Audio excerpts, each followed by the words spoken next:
오늘 본문에 나오는 사울이라고 하는 사람은 이스라엘의 12지파 중에서 베냐민 지파에 속한 사람이었어요.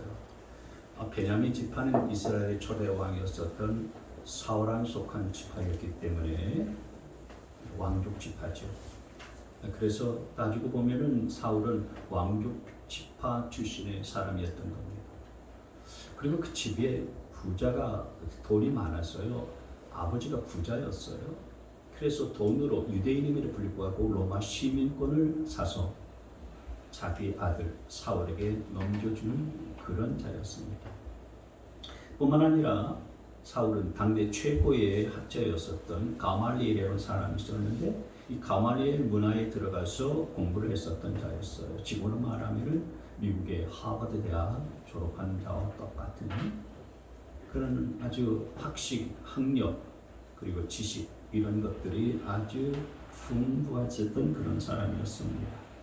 그리고 공부를 마치고서 유대인들이 가장 부러워하는 바리새인이 됐어요. 유대 사회에서 바리새인이 됐다라고 하는 것은 요즘 말하면은 국회의원 정도쯤 되어지는 아주 높은 자리에 오른 것과 마찬가지예요. 그렇게 사울은 아주 좋은 가문에 그리고 높은 그런 학벌에 많은 재산을 가지고서 바리새인이 그렇게 되기까지 장래가 촉망되는 젊은이였습니다. 종교적으로 이 사울은 유대 율법주의자였어요. 그러니까 하나님께서 우리 유대 민족만을 특별히 택하셨고 구원하신다. 이방인들은 구원받을 수가 없다. 그리고 구원은 율법을 잘 지켜야만 구원받는다. 이게 유대 율법주의 사상이거든요. 이 사울은 이런 유대 율법주의의 아주 철저한 그런 사상에 사로잡히었었던 사람이었기 때문에 그 율법에 대한 열심을 가지고 교회를 핍박하고 또 예수 믿는 사람들을 박해하는 데 앞장섰던 사람이었습니다. 이런 사울이 어느 날 이상한 소문을 들었어요. 어떤 소문이냐면은 유대인들 그룹에 유대인들 사이에서 예수의 도를 전하는 자들이 있더라라고 하는 소문이 들었습니다. 이런 소문을 듣고서 이 사울의 마음속에요 분노가 생겼어요. 사울은 자기 의로 충만했었던 자였었거든요. 그래서 자기가 의롭다라고 생각하는 것은 물불 가리지 않고서요 뛰어들었었던 그런 자였습니다. 오늘 본문 1절 2절 말씀에 보시면은 사울은 여전히 주님의 제자들을 위협하면서 살길을 띠고 있었다. 그는 대제사장에 가서 다마스쿠스에 있는 여러 회당으로 보내는 편지를 써달라고 하였다. 그는 그 도를 예수의 도를 믿는 사람은 남자나 여자나 가리지 않고 닥치는 대로 묶어서 예루살렘으로 끌고 오려는 것이었다. 앞으로 다시 넘어가서 1절 보시면은 살기를 띠고 있었다 그랬어요. 그 사람 곁에 가면은요 살기를 느낄 정도로 아주 그냥 잔인한 그런 사람이었다라고 하는 거죠. 실제로 지난번에 우리가 봤었던 7장에 스데반이 순교를 당하지 않습니까? 유대인들이 돌에 맞아서 순교를 당하는데 이 사울이 그 스데반이 순교를 당하고 사울이 죽는 데 있어서 가장 앞장섰었던 장본 중에 하나였어요. 그렇게 살기가 등등했었던 사람이었습니다. 그리고 스데반을 그렇게 죽이고 이제는 다마스쿠스에 있는 이 그리스도인들을 남녀노소 갈 것 하지 아니하고 사로잡아서 예루살렘으로 끌고 와가서 죽이려고 하는 이런 냉혈한 그런 동물과 같은 사람이었어요.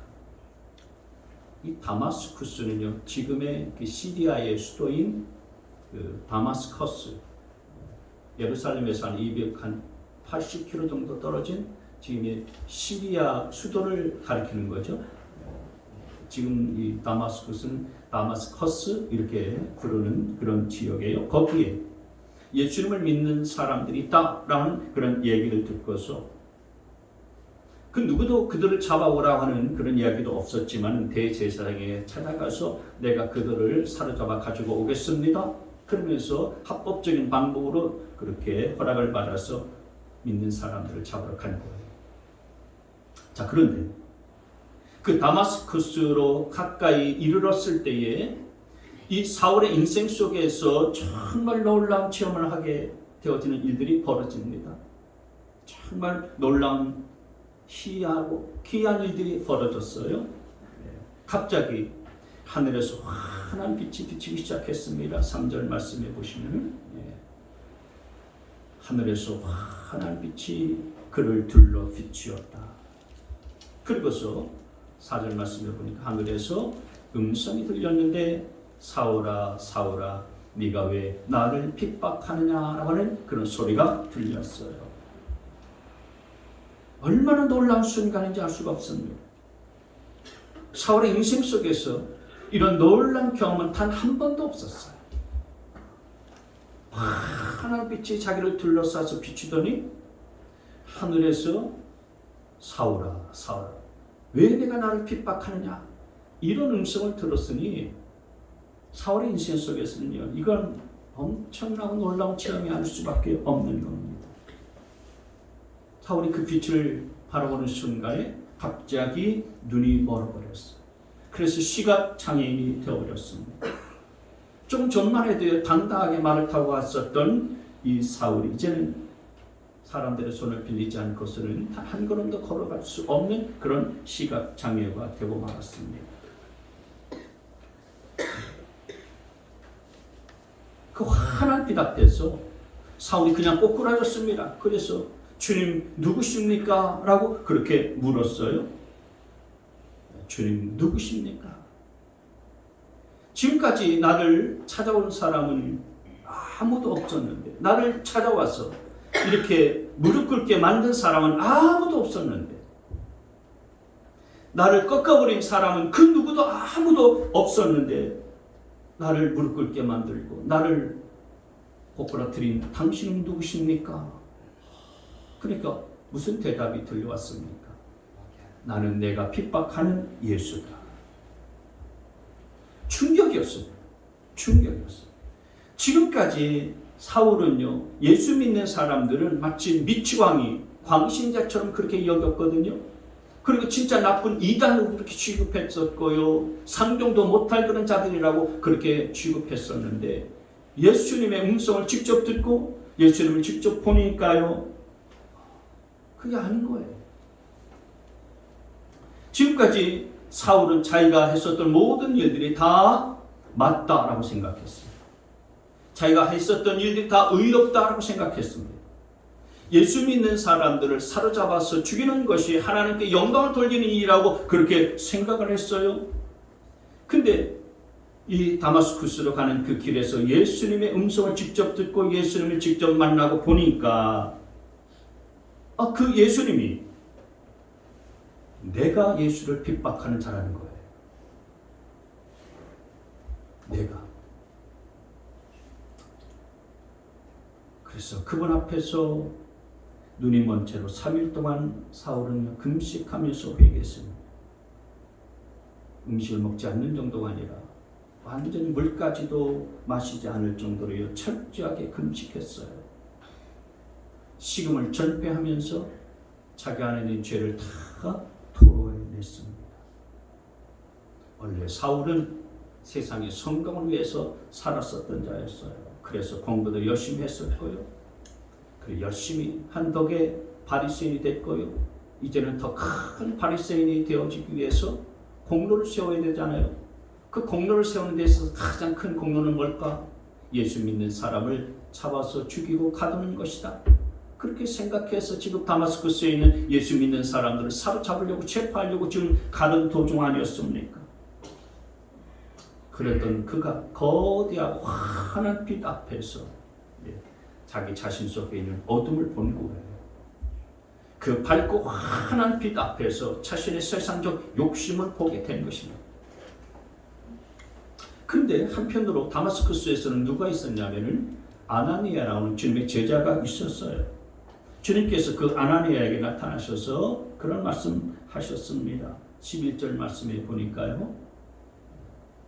일어나서 고든 길이라 부르는 거리로 가서 유다의 집에서 사울이라고 하는 5 사람을 찾아라. 그는 지금 기도하고 있다. 그러니까 이 사울이 주님을 만나서 이 다마스쿠스에 들어와 가지고서 3일 동안 금식하면서 기도하고 있는 거예요. 회개하면서 기도하고 있는데 아나니아라는 제자에게 주님께서 그 사울을 가서 만나라. 아니 주님, 그 사람은 예수 믿는 사람들을 잡아다가 죽이려고 하고 그리고 체포하려고 하는 그런 사람입니다. 그러니까 주님께서 하시는 말씀이 그래도 15절 말씀에 가거라. 그는 내 이름을 이방 사람들과 임금들과 이스라엘 자손들 앞에서 가지고 갈 내가 택한 내 그릇이다. 그렇게 말씀하셨어요. 그래서 아나니아가 자기 생각을 접어버리고 주님의 이 말씀과 분부에 순종해서 사울을 만나러 갔어요. 아나니아가 사울을 만나자마자 여러분, 사울은 예수 믿는 사람을 죽이는 데 혈안이 되었었던 사람이었고 지금 이 다마스쿠스에도 예수 믿는 사람들을 체포하려고 온 거잖아요. 그 사울에 대해서 아나니아가 뭐라고 했냐면은 이 원수 같은 사울아 그러지 않고서 이 형제 사울이요 그랬어요. 형제 사울이요, 그대가 오는 도중에 그때에게 나타나신 주 예수께서 나를 보내셨어. 그것은 그대가 시력을 회복하고 성령으로 충만하게 되도록 하시려는 것이요 라고 아나니아가 사울에게 말했어요. 그러니까 아나니아가 이 사울에게 온 이유는 크게 세 가지예요. 첫째는 그의 시력을 회복시켜 주는 것이었고, 둘째는 성령 충만하게 하려고 하는 것이었고, 셋째는 그를 이방의 큰 복음의 도구로 쓰려고 하는 사명을 주기 위해서였어요. 오늘 이 사울이 다마스쿠스로 가는 길에서 부활하신 예수님을 만난 것과 그리고 이 아나니아 주님의 제자를 만난 것은 그의 인생 속에서 그의 인생을 완전히 바꾸는 놀라운 그런 일이었습니다. 주님을 만나고 아나니아를 만난 이것 때문에 그 인생을 180도로 완전히 변화되어지고 달라졌어요. 무엇보다도요, 그동안에는 율법, 성경을 지식적으로 아는 그런 종교인에서 사울은 성령 충만한 그리스도인으로 그렇게 바뀌게 되었습니다. 사울은 그동안의 유대인으로서의 바리새인으로서 이 율법과 하나님의 말씀, 이 성경을 이론으로만 알았습니다. 머리로만 안 거예요. 지성이 앞섰던 그런 자였습니다. 성경을 연구하는 걸 좋아했고 성경 가르치는 것을 좋아했어요. 그런데 그가 그렇게 성경을 가르치고 성경 읽기를 좋아했었고 또 가르치기도 했지만 마음속에는 평안이 없었습니다. 참된 만족도 없었고요. 그리고 기쁨도 없었어요. 오히려 사람들, 믿는 사람들에 대한 증오, 분노, 그리고 혈기로만 가득 차 있었던 것입니다. 그랬었던 사울이 부활하신 예수님을 만나고 나서 성령 충만해서 차디찬 종교인에서 성령 충만한 그리스도인으로 바뀌게 되어졌었던 거예요. 저는 여러분도 성령 충만한 자가 되시기를 주의 이름으로 축복합니다. 이 사울을 보면서 오늘 우리가 어떻게 해야 성령 충만함을 입을 수가 있을 것인가? 주께서는 어떤 사람에게 성령의 충만함을 부어주시나?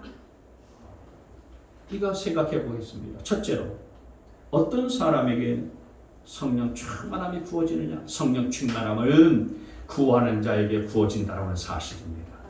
같이 한번 읽습니다. 시작. 성령 충만함은 구하는 자에게 부어진다. 사울은 지금 환한 빛 가운데에 나타나신 주님 때문에 눈이 멀었습니다. 그래서 먹지도 않고 마시지도 않은 채 식음을 전폐하고서 3일 동안 기도하고 있는 중이에요.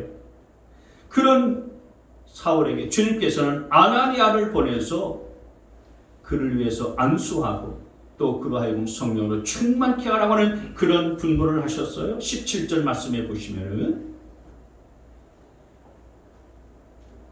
앞으로 넘어가셔서 17절 말씀에 아나니아가 떠나서 주님의 분부를 받고 그 집에 들어가서 사울에게 손을 얹고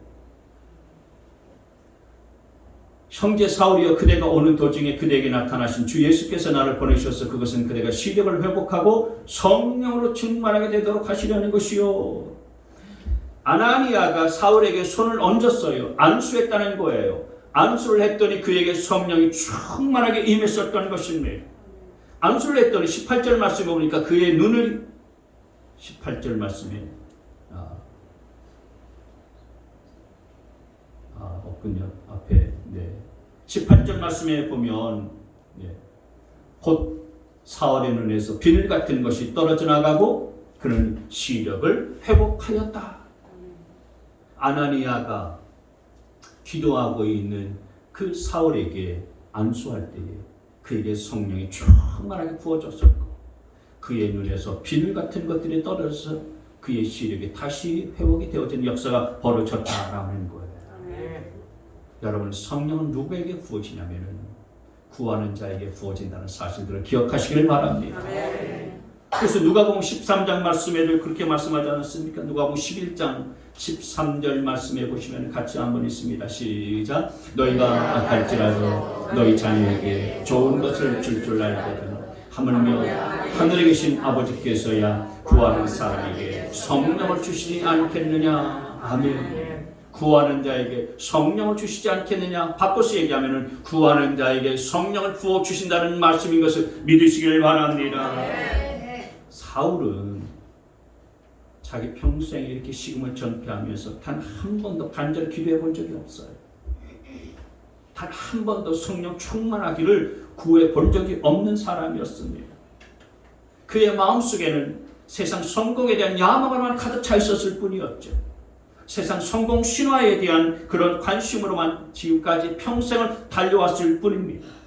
그런데 주님을 만나고 그리고 그가 그 환한 빛 앞에서 아무것도 보지 못하는 시각장애인이 되니까요. 모든 것이 달라졌습니다. 관심도 달라졌습니다. 그리고 그의 생각도 달라졌습니다. 원하는 것이 달라졌어요. 가치관이 달라졌었던 것입니다. 사울은 율법을 가르치는 자로서 단 한 번도 하나님을 인격적으로 만난 경험이 없어요.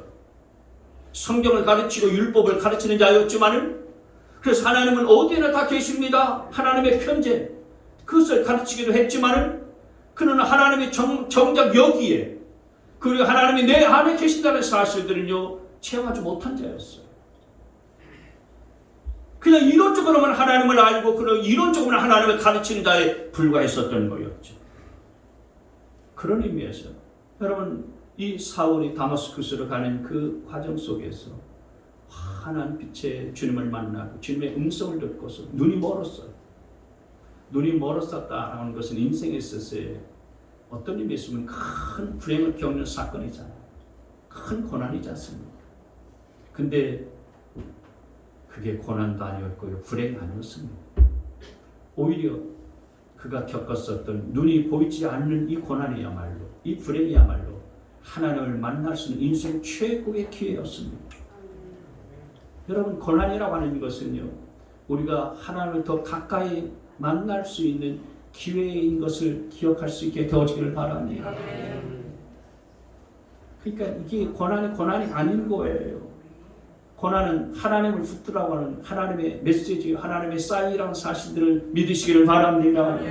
여러분 그렇기 때문에 인생에 여러분에게 나타나는 고난을요 고난으로 끝내지 말고요 그 고난의 끝자락엔 반드시 하나님이 저와 여러분을 찾고 계시다는 사실들을 기억할 수 있게 되어지기를 바랍니다. 미국의 유명한 목사님 중에 존 오트버그라고 하는 목사님이 있는데 미국에서 내노라 하는 교회 큰 교회 설교 목사로 계시는 분이세요. 근데 이 목사님이 어느 날 그 교회에 찾아오시는 목사님들에게 설문조사를 했어요. 당신 인생에 가장 큰 영향을 끼친 것이 뭔가? 돈, 지식, 가정, 선배 이런 것들을 쭉 나열하면서 제일 끝에 환란 설문조사를 했는데 내 인생에 가장 큰 영향을 끼친 것은 고난이라고 응답한 사람이 90%가 넘었어요. 여러분 고난을 통해서 하나님을 만날 수 있는 여러분 되시기를 바랍니다.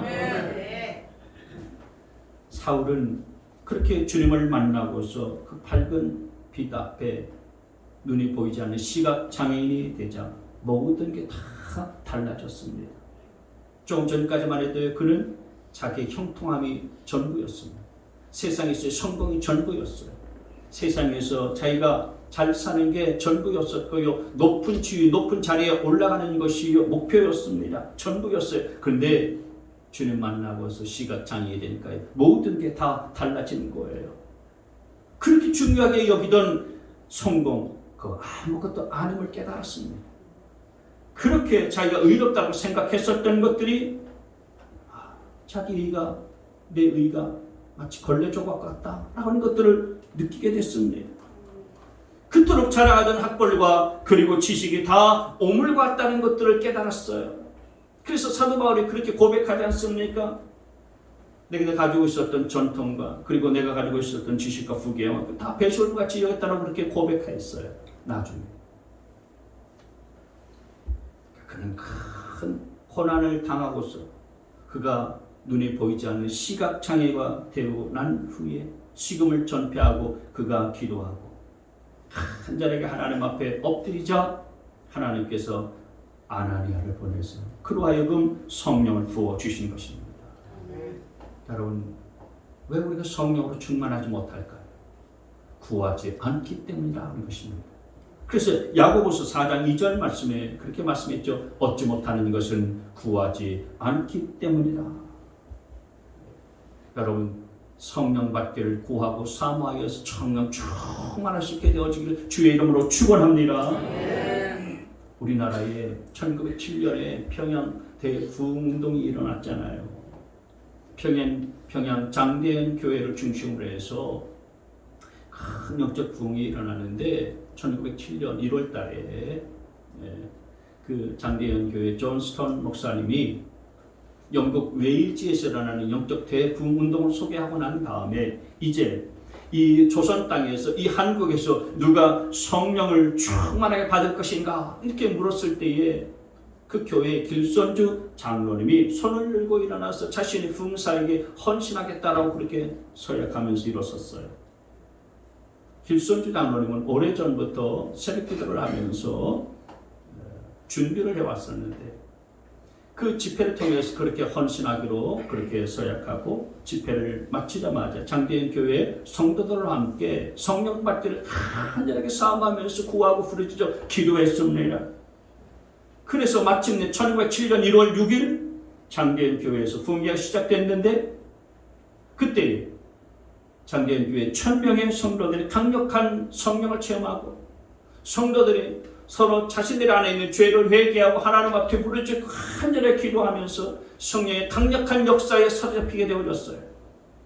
그래서 이 장대현 교회에서 불어닥쳤었던 이 성령의 불길이 온 평양 전역을 덮었고요. 그리고 평양에 불어닥쳤었던 성령의 강력한 바람이 우리나라 전역에 퍼지게 됐었던 것입니다. 이 사진을 보시면 이게 1907년에 평양 장대현 교회에서 벌어졌었던 부흥회 광경이에요. 부흥회를 하고서요 1000명의 성도들이 하나님 앞에 우리가 복음대로 살겠습니다. 성령 충만해서 찍은 사진이 넘겨보시면 또 이렇게 나와 있죠. 뒤에 건물이 장대현 교회예요. 기와집 교회. 성도들이 모여서 이렇게 하나님 앞에 헌신하기로 작정하고 이때부터 성령의 불길이 붙기 시작했었던 겁니다. 여러분 성령 충만하시기를 원하신다면 간절하게 성령 받기를 사모하고 구할 수 있게 되어지기를 바랍니다. 두 번째로 성령 충만하면 누구에게 부어지나 회개하는 자에게 부어진다는 사실입니다. 같이 한번 읽습니다. 시작. 성령 충만하면 회개하는 자에게 부어진다. 다마스쿠스로 가는 길에 환한 빛으로 나타나신 주님께서는 사울에게 나는 내가 핍박하는 예수다 그렇게 말씀하셨어요. 그 말씀 한마디 앞에 사울이 꼬꾸라졌습니다. 사울은 지금까지 자기가 신앙생활 잘하는 자로 알았어요. 누구보다도 율법과 성경에 대해서는 바삭하게 잘 아는 사람이었었고 성경을 가르치는 바리새인이었지 않습니까? 근데 그 사울의 인생에 대한 주님의 평가는 뭐였습니까? 너는 나를 핍박하고 있다 이거예요. 너는 나를 핍박하는 박해자다. 그 나중에 이 사울이 복음을 증가하는 자로 바뀌면서 이름이 바울로 바뀌잖아요. 그 사도 바울이 나중에 자신에 대해서 뭐라고 그렇게 고백했냐면은 자신의 인생을 회고하면서 나는 회방자요, 폭행자요, 박해자요, 죄인 중에 우두머리, 죄인 중에 괴수일 뿐입니다. 그렇게 고백했습니다. 여러분 생각하기에 여러분은 괜찮은 사람이십니까? 세상적으로 뭐 별 문제가 없으십니까? 한번 여러분 자신들을 가만히 한번 생각해 보세요. 나는 세상적으로도 그냥 괜찮다, 별 문제가 없는 인생이다. 근데 여러분의 인생을 놓고서 주님께서는 뭐라고 평가하시고 뭐라고 말씀하실까요? 혹시 너는 나를 믿는다고 하면서도 왜 나를 무시하느냐? 혹시 주님께서 이렇게 우리를 평가하시는 것은 아닐까요? 왜 주님께서 그렇게 말씀하시고 평가하신다면 이유가 뭐겠습니까? 너는 나를 믿는다고 하면서도 왜 나를 무시하느냐? 내 말을 듣지 않느냐? 왜 그런 말씀을, 그런 평가를 하시는 걸까요? 우리가 주님을 믿는다고 하면서도요, 주님을 주님이라고 그렇게 고백하면서도 사실은 내 마음대로, 그리고 내 생각대로, 내 뜻대로 살기 때문에 주님께서 그 같은 평가를 내리시는 것 아니겠습니까? 우리는 내가 주인 되어서 내 마음대로 사는 것, 이게 가장 큰 죄인 줄을 사실은 잘 몰라요. 여러분, 세상에서 가장 큰 죄는요, 하나님을 믿지 않는 죄가 가장 큰 죄고요. 두 번째로, 예수님을 믿으면서도요, 자기가 주인이 되어서 자기 인생을 살아가는 것이 가장 큰 죄예요.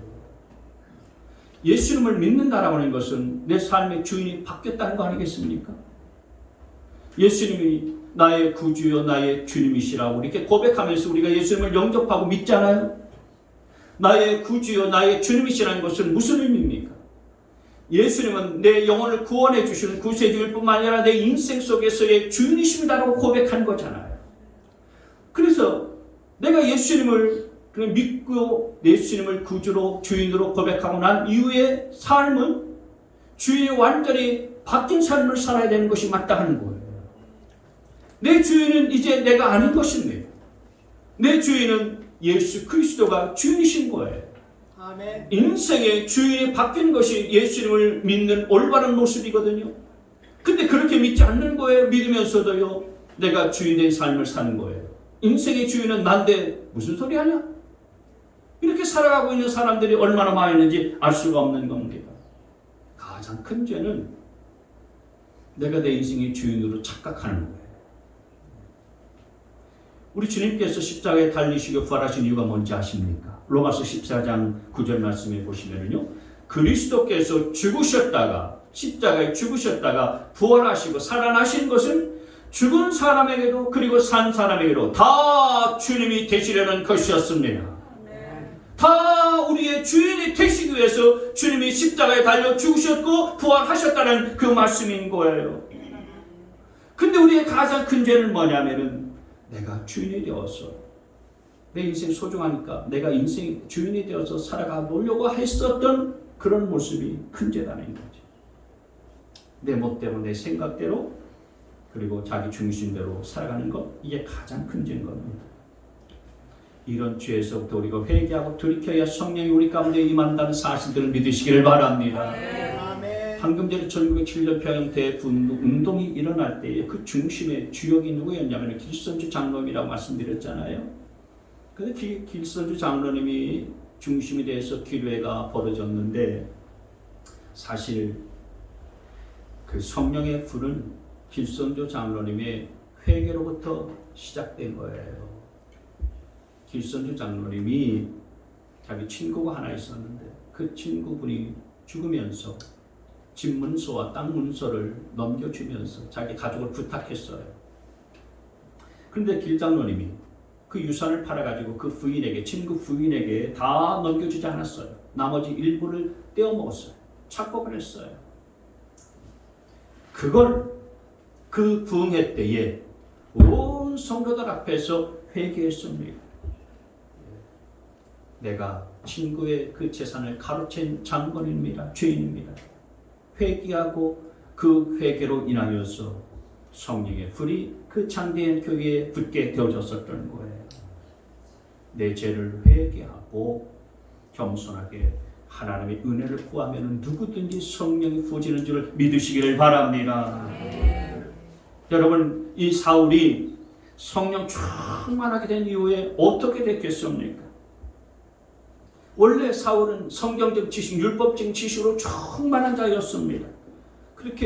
그래서 교만으로 남을 비판하고 그리고 남을 평가하고 정죄하는 그런 자였어요. 그 마음속에는 분노와 미움과 증오가 가득 차 있었던 자였었죠. 그런데 성령으로 충만하고 난 이후에 사도 바울은 완전히 다른 사람이 됐습니다. 3일 동안 금식하면서 자신의 죄를 하나님 앞에 낱낱이 다 회개하고 완전히 자아가 죽어버렸습니다. 완전히 자아가 죽었어요. 깨어지고 박살났다니까요. 여러분, 아무리 좋은 학벌, 아무리 높은 지식이 있으면 뭐 하겠습니까? 주님 무시하고 불평불만으로 한평생 살아가는 인생인데, 아무리 큰 집이 있으면 뭐 하겠습니까? 영원한 천국집이 없는데 말이지. 잘생기면 뭐 하겠습니까? 그 잘생긴 것이 영원무궁합니까? 언젠가는 사그라버릴 인생인데 사람들한테 인기가 있으면 뭐 하겠습니까? 주님이 책망하시는 인생이 되고 말 뿐인데. 여러분, 우리의 자아가 완전히 죽어야 되는 거예요. 자아가 깨어지고 죽고 회개해야 성령이 우리 가운데 부어지는 줄 믿으시기를 바랍니다. 네. 미국의 감옥에는요, 사형수가 사형실로 마지막 걸음을 옮기게 되어지면은 이 복도문을 딱 닫기 전에 교도소장이 실내를 향해서 큰 소리를 외치는데 사형수 입자, 이게 관례래요. 그러니까 한 인생이 마지막 인생길을 가는데 최후의 순간을 맞이하고 있는데 다들 조용히 하고 예를 갖춰라, 그런 의미에서 교도소장이 이 사형수가 딱 복도문을 나서게 되어지면은 사형수 입장, 그런 이제 몇 발자국 안 남은, 몇 분 안 남은 그 인생인데 사형실에 도착하면은 그 인생은 거기서 이제 끝나게 되는 거죠. 사형수 입장. 내 자아가 죽고 내 안에 예수 그리스도가 주인으로 살아야 저와 여러분 가운데 성령이 충만하게 부어진다는 사실들을 기억하시기를 바랍니다. 네. 내가 죽어야 되는 거야. 내 안에 있는 자아, 내 습관, 그리고 고집, 내 주장, 내 이론, 여러분 다 죽고 그 회개하여야 성령으로 충만해진다는 사실들을 믿으시기를 바랍니다. 오늘 사울이 그렇게 회개하고 자아가 완전히 죽는 시간을 갖게 될 때에 주님께서는 아나니아 선지자를 보내가지고 그로 하여금 성령 충만하게 하지 않았습니까? 그리고 난 이후에 성령 충만하고 난 이후에 사울은요, 인생이 완전히 바뀌어졌어요. 이제는 자신의 성공을 위해서 살지 아니하고요, 최초의 선교사로서 주님이 분부하신 대로 이방의 빛을 증거하고 이방의 복음을 증거하는 자로 살았습니다. 가는 데마다 기적을 일으키고 귀신을 쫓아내고 병든 자를 일으키는 놀라운 능력의 사람으로 쓰임받게 되어졌고, 그가 가는 곳마다 교회가 생겨나게 됐습니다. 비판하는 인생, 증오하고 미워하는 인생이 아니라 이제는요, 기쁨이 넘치는 인생이 되어졌어요. 그래서 심지어 감옥에 갇힐 때 빌보스에 말씀한 대로 그가 뭐라고 했습니까? 감옥 밖에 있는 성도들에게 여러분 기뻐하세요. 주님 안에서 항상 기뻐하세요. 감옥에 있었던 자가 얼마나 기쁨이 충만했었는지요. 감옥 밖에 있는 교인들에게 그렇게 기뻐하라고 그렇게 말할 정도로 기쁨이 넘치는 인생이 되었었던 것입니다.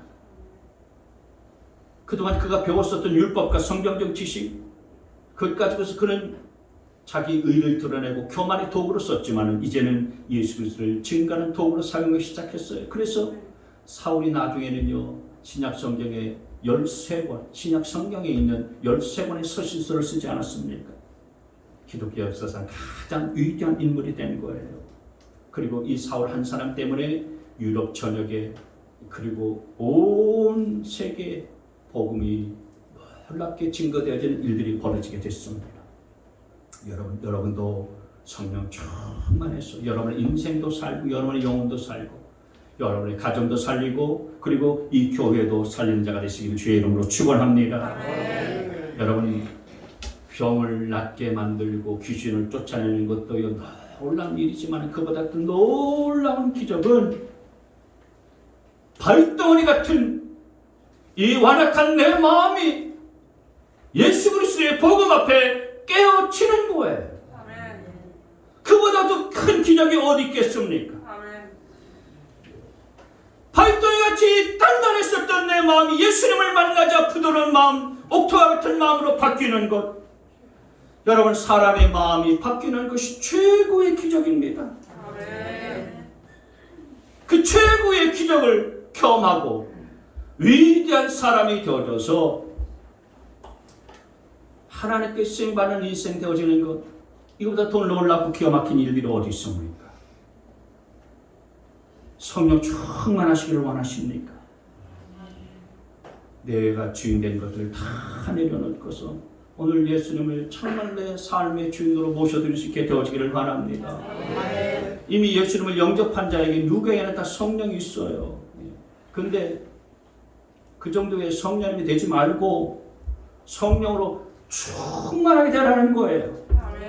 예수님 이미 내 안에 들어와 계셔서 성령이 내 안에 계시지만은 그러나 그 정도로 머물지 않고 그 성령님께서 내 안에서 역사하시고 살아계시고 능력으로 활동하셔서 나를 통해서 놀라운 일들을 하실 수 있는 자들로 여러분들이 정말 성령 충만함을 사모하고 구하셔서 충만할 수 있게 되어지기를 바랍니다. 아멘. 내가 충만하지 말고 내 자아로 충만하지 않고 성령으로 충만할 수 있게 되어지기를 바랍니다. 아멘. 성령 충만하여서 정말 아름답고 놀랍게 펼쳐지는 축복의 인생 살아갈 수 있는 우리 모두가 되시길 주님의 이름으로 축원합니다.